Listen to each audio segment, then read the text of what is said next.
A água subia rápido demais. Isadora segurou Lara pela mão e correu até o portão.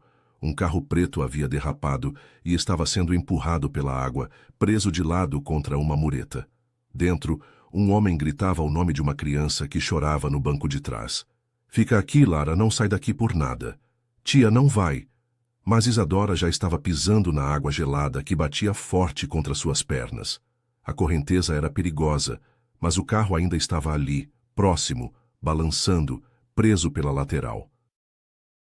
Ela se apoiou em um poste, avançou devagar e gritou: "Eu vou ajudar vocês, segurem firme!" O homem conseguiu abrir a porta e se jogar na água, mas a criança estava presa no cinto, em pânico. Isadora se lançou, os pés quase escapando do chão, mas conseguiu chegar à porta de trás. "Calma, meu amor, eu vou te tirar daqui." E antes da história continuar, me conta uma coisa. De onde você está me assistindo agora? É sempre emocionante ver como as nossas histórias conseguem tocar corações em lugares tão diferentes. Se você também acredita que às vezes a salvação vem de onde a gente menos espera, se inscreve no canal e ativa o sininho. Aqui você encontra histórias sobre pessoas comuns fazendo coisas extraordinárias, sobre corações que se curam em silêncio e sobre como o amor verdadeiro às vezes chega sem fazer barulho, mas transforma tudo. Isadora Mendes, aos 35 anos, havia aprendido que a vida podia mudar em segundos. 3 anos atrás, perdeu a irmã em um acidente e, desde então, cuidava da sobrinha Lara como se fosse sua própria filha. Trabalhava como auxiliar de enfermagem no posto de saúde do bairro. Ganhava pouco, mas conseguia dar amor e segurança para a menina de 7 anos. A casa onde moravam era simples: 2 quartos pequenos, uma sala que servia de cozinha, banheiro minúsculo. O telhado tinha goteiras, as paredes precisavam de pintura, mas era um lar. Lara desenhava na mesa da cozinha enquanto Isadora preparava o jantar, quando o som da chuva se intensificou. "Tia Isa, está chovendo muito forte", disse Lara olhando pela janela. "É só uma chuva forte, amor. Já vai passar." Mas não passou. Em menos de 1 hora, a rua virou um rio. Isadora olhou pela janela e viu a água subindo rapidamente, carregando lixo, galhos, pedaços de madeira. Alguns vizinhos já estavam saindo de casa com trouxas de roupa. "Lara, pega sua boneca e vem pra cá.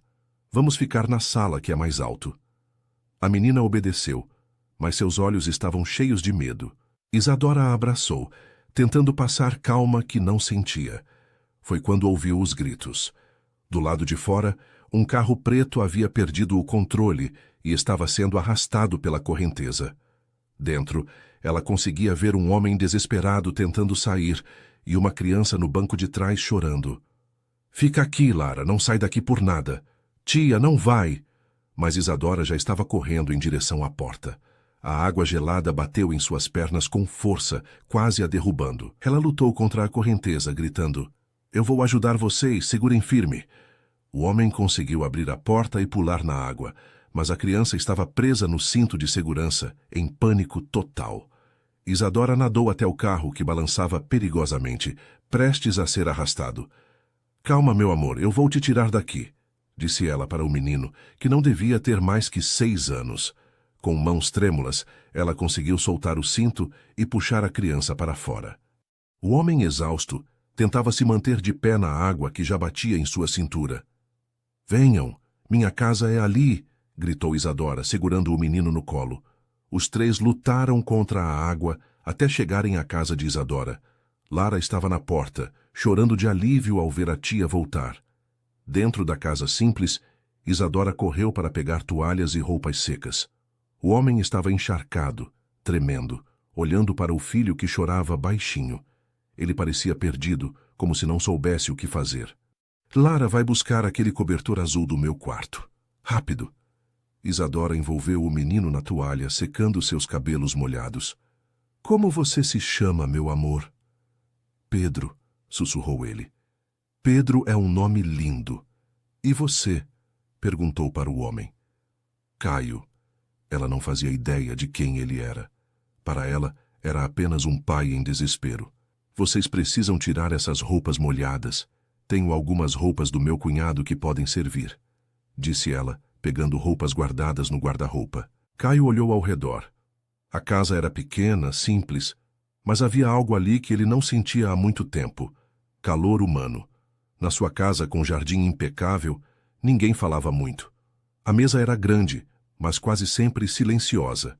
Ali, naquela sala apertada, com baldes no chão, ele se sentiu mais acolhido do que em anos. Lara ajudava a tia a estender as roupas molhadas. Pedro estava sentado no sofá, ainda assustado, mas não chorava mais. Vou fazer um chá quente para vocês, disse Isadora indo para a cozinha. Caio sentou-se ao lado do filho, mas não sabia o que dizer. Há 2 anos, desde que Marina morreu, ele não conseguia mais se conectar com Pedro. Trabalhava muito, deixava o menino com a babá, conversava pouco. Sentia como se tivesse perdido a capacidade de ser pai. Papai, estou com medo, murmurou Pedro. Caio ia responder algo rápido, como sempre fazia, mas parou quando viu Isadora se aproximando com uma xícara de chá morno. Toma um golinho, Pedro. Vai te esquentar por dentro. Ela se ajoelhou na frente do menino, falando com voz doce, fazendo carinho em seus cabelos. Pedro sorriu timidamente. Você é muito corajosa, tia. Salvou a gente da água. Não fui só eu. Seu pai te protegeu primeiro. Ele não saiu do carro sem você. Caio sentiu algo estranho no peito. Fazia tempo que não via Pedro sorrindo. Lara, mostra seus desenhos para o Pedro. Aposto que ele gosta de desenhar também. A menina, tímida no começo, logo estava mostrando seus desenhos coloridos. Pedro observava com interesse, e aos poucos os dois começaram a conversar. Isadora serviu chá para Caio também. Obrigado, disse ele baixinho, por tudo. Não precisa agradecer. Qualquer pessoa faria o mesmo. Não é verdade, ele murmurou, olhando para o filho que finalmente parecia relaxado. Nem toda pessoa faria o mesmo. A chuva continuou a noite inteira. Isadora ofereceu sua cama para Caio e Pedro, dizendo que ela e Lara dormiriam no sofá da sala. Caio tentou recusar, mas ela insistiu. Vocês passaram por um susto grande. Precisam descansar direito. Durante a noite, Caio não conseguiu dormir. Ouvia Pedro respirando tranquilamente ao seu lado, e pela primeira vez em muito tempo, o menino não teve pesadelos. Nas últimas semanas, Pedro acordava gritando, procurando pela mãe. Caio nunca soube como consolá-lo. De manhã acordou com cheiro de café e vozes baixas na cozinha. Lara e Pedro estavam sentados à mesa, desenhando juntos, enquanto Isadora preparava ovos mexidos. Bom dia, disse ela sorrindo. Dormiu bem? Sim, obrigado. Pedro olhou para o pai com olhos brilhantes. Papai, a Lara me ensinou a desenhar uma casa com jardim. Olha.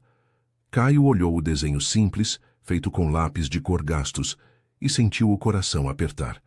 Fazia meses que Pedro não mostrava seus desenhos para ele. Está muito bonito, filho. Quer desenhar com a gente? Perguntou Pedro. Caio hesitou. Quando foi a última vez que ele havia parado para desenhar? Para brincar? Para simplesmente estar presente? Eu não sei desenhar muito bem. Não tem problema. A tia Isa também não sabe, mas ela desenha com a gente do mesmo jeito. Isadora sorriu, colocando pratos na mesa. Vem tomar café. Depois vocês desenham à vontade. Durante o café da manhã, Caio observou aquela cena simples. 2 crianças conversando, uma mulher servindo comida caseira, goteiras pingando em baldes espalhados pela casa. Era tudo tão diferente da sua vida organizada e silenciosa. Tia Isa, por que você nos ajudou? Perguntou Pedro inocentemente. Porque vocês precisavam de ajuda, meu amor. É isso que fazemos pelas pessoas. Mas você não nos conhecia. Não precisa conhecer para cuidar, ela respondeu, limpando o rosto do menino com carinho. Caio engoliu em seco. Quando foi a última vez que ele havia limpado o rosto do filho? Quando foi a última vez que havia feito carinho nele? No segundo dia, a chuva diminuiu, mas as ruas ainda estavam alagadas. Caio olhou para o celular desligado e nem tentou ligar para o escritório. Pela primeira vez em anos, ele estava completamente desconectado. E isso, estranhamente, trazia paz. Não se preocupa. Quando a água baixar, você consegue falar com sua família, disse Isadora vendo sua inquietação. Não tenho mais família, somos só nós dois. Ela o olhou com compreensão. Entendo. Eu e Lara também somos só nós duas. Você é viúva? Não. Lara é filha da minha irmã. Ela morreu há 3 anos. Desde então cuido da Lara como se fosse minha filha. Caio se sentiu idiota. Estava preocupado com reuniões perdidas, enquanto aquela mulher havia reconstruído a vida inteira por amor a uma criança. Deve ser difícil. É, mas vale a pena. Ela me ensinou que o amor não precisa de sangue para ser verdadeiro. Durante a tarde, as crianças brincavam na sala enquanto Isadora cozinhava. Caio ofereceu ajuda, mas ela disse que ele podia ficar descansando. Então, ele apenas observou. Observou como Pedro sorria quando Lara contava histórias. Observou como Isadora cantarolava enquanto mexia a sopa. Observou como aquela casa simples, com goteiras e móveis velhos, tinha mais vida que sua mansão. Ali ninguém precisava pedir permissão para rir alto. Ninguém precisava de silêncio para manter as aparências. Papai, vem brincar com a gente, Pedro chamou. Pela primeira vez, Caio não disse que estava ocupado. Sentou-se no chão e brincou. Riu. Conversou. Descobriu que o filho gostava de dinossauros, que tinha medo de trovão, que sentia falta da mãe principalmente na hora de dormir. Eu também sinto falta da mamãe, disse Caio, abraçando o menino. Sente mesmo? Muito. Todos os dias. Então por que você não fala sobre ela? Caio não soube responder.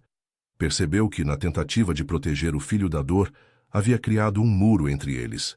No final do segundo dia, a água começou a baixar. Caio sabia que logo poderia sair dali, voltar para sua vida. Mas pela primeira vez não queria voltar. Durante o jantar, Pedro fez uma pergunta que mudou tudo. Tia Isa, você pode ser nossa família também? Isadora se engasgou com a comida. Caio ficou vermelho. Pedro, não é assim que funciona. Mas por que não, papai? Você disse que famílias são pessoas que se cuidam. A tia Isa cuidou da gente. A Lara é nossa amiga. Elas podem ser nossa família. Meu amor, vocês têm a vida de vocês. E nós temos a nossa, disse Isadora gentilmente. Mas eu gosto daqui, insistiu Pedro. Aqui você conversa comigo, papai. Aqui você brinca comigo. Lá em casa você só trabalha. Caio sentiu como se tivesse levado um soco. Era verdade. Em casa ele vivia no piloto automático. Trabalho, jantar em silêncio, Pedro para a cama cedo. Havia se tornado um estranho para o próprio filho.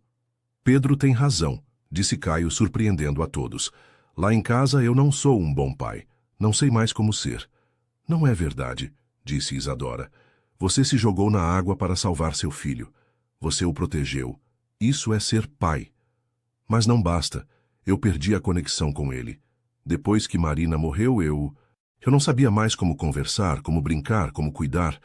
Achei que trabalhar mais e dar tudo o que ele precisava materialmente fosse suficiente. E agora? Agora eu sei que não é. Lara, que tinha ficado quieta, se aproximou de Caio. Meu papai também morreu. Eu ficava muito triste. Mas a tia Isa me ensinou que quando a gente ama alguém, a gente não perde ele. Ele fica aqui, disse tocando o peito. Ela tem razão, papai. A mamãe está aqui. Pedro tocou o próprio peito. Mas você também está aqui. E eu preciso de você. Na manhã seguinte, as ruas estavam secas o suficiente para a passagem. Caio sabia que era hora de partir. Isadora empacotou algumas roupas limpas para eles e preparou um lanche para a viagem. Muito obrigado, Isadora, por tudo. Você salvou mais do que nossas vidas. Cuidem-se. E Pedro? Ela se ajoelhou na frente do menino. Lembra do que conversamos? Seu pai te ama muito. Às vezes os adultos ficam perdidos, mas o amor está sempre lá. Eu sei, tia Isa. Vai sentir nossa falta? Muito, mas vocês precisam ir para casa. Pedro abraçou Lara, prometendo que voltaria para brincar. Caio abraçou Isadora, e no silêncio daquele abraço, ambos sentiram algo que não conseguiam nomear. Se precisar de alguma coisa, disse ele, vou ficar bem, sempre fico. 2 semanas depois, Caio estava em uma reunião importante quando Pedro ligou da escola. Papai, posso falar com você? Antes, ele teria dito que estava ocupado. Agora ele pediu um intervalo. Claro, filho. O que aconteceu? Nada ruim, só queria ouvir sua voz. Caio sorriu. Eu também queria ouvir a sua. Que tal sairmos mais cedo hoje? Podemos ir ao parque. Sério? Sério. Naquela noite, enquanto Pedro dormia, Caio pensou na casa simples onde havia aprendido a ser pai novamente. Pensou na mulher que os acolheu sem pedir nada em troca. Pensou em como o amor às vezes chega silenciosamente, através de gestos simples. No dia seguinte, ele apareceu na porta da casa de Isadora com Pedro. Ela abriu a porta surpresa. Caio, Pedro, o que fazem aqui? Viemos te visitar, tia Isa, disse Pedro, correndo para abraçá-la. Espero que não se importem, disse Caio. Pedro quis vir brincar com a Lara, e eu precisava te ver de novo. Espero que não se importe. Isadora sorriu, mas seus olhos estavam confusos. Durante os meses seguintes, Caio e Pedro voltaram várias vezes. Ele trazia o que podia, mas o que mais oferecia era tempo, presença, silêncio compartilhado. Mas mais do que isso, ele estava presente.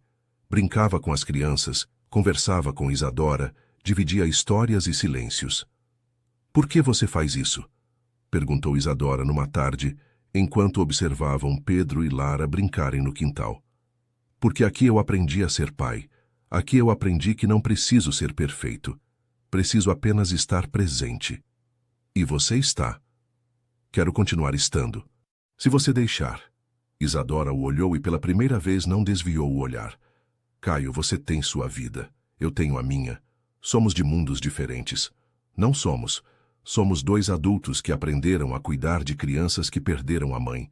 Somos duas pessoas que sabem o valor do acolhimento. Somos o quê? Somos uma família. Talvez não tradicional, mas uma família. Pedro estava certo naquela noite. 6 meses depois, Caio já não vivia mais na mesma casa de antes. Trocou os corredores silenciosos da mansão por um apartamento simples, mas cheio de amor, perto da escola de Pedro, e a poucas quadras da casa de Isadora. Não havia pressa, nem promessas grandiosas. Apenas a escolha diária de estar presente. Pedro e Lara viraram irmãos de coração. Caio aprendeu a fazer tranças no cabelo da menina. Isadora ensinou Pedro a cozinhar. Eles viraram uma família inesperada, construída não por sangue, mas por afeto escolhido. Papai, você é feliz aqui?